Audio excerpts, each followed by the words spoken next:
Ready to sell online? You can add a shop to your existing website in just a few steps. Let me show you how.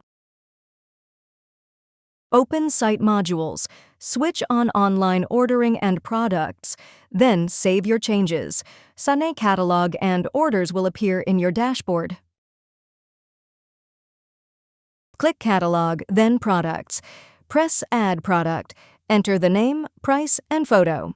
Repeat for everything you sell. Open Shop Designer to style your shop page. Same easy controls as your homepage designer.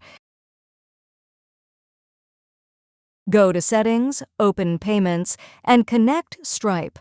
Checkout will work automatically for your customers. Share your website link. Customers browse, add to cart, and check out. Every order shows up in Orders.